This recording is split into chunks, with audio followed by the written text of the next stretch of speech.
Having trouble getting yourself in the right groove? You've reached Talking with Dr. Terry, 180 Seconds to a Better You. Message number 215. I'm Dr. Terry Wurzbacher.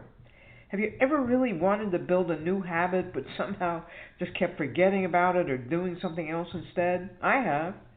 It's funny, but there was a habit I wanted to start in the evening, but I can't even remember now what it was. I couldn't remember it once I headed to bed.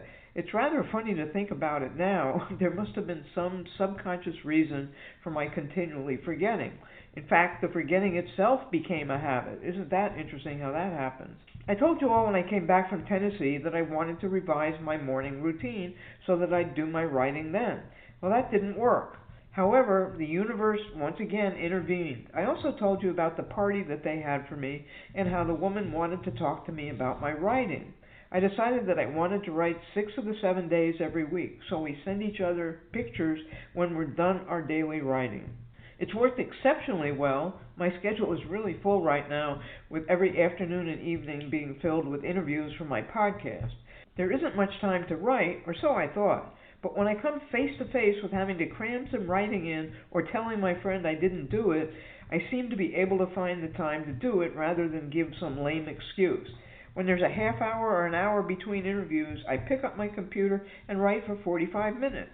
Well, obviously, if there's an hour. I can't write for 45 minutes if there's only a half an hour.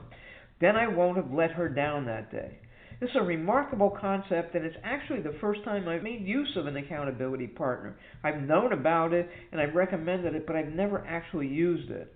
It works much better than the habit tracking apps that they have out there. I think it's because the app can show you missed days in red or a big X or something like that that's supposed to intimidate you, but an app can't give you that I'm disappointed look that your friend can.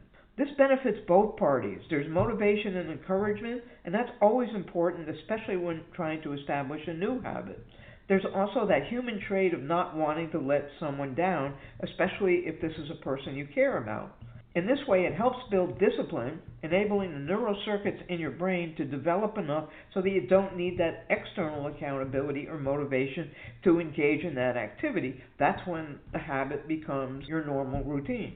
If you haven't tried this technique, I encourage you to find someone who has similar interests and see if that person would be willing to hold you responsible for what you say you're going to do. It doesn't have to be reciprocated. That person may be just the one to hold you accountable, but it's also fun if both are interested in the same thing and know that they have to live up to what they said they were going to do.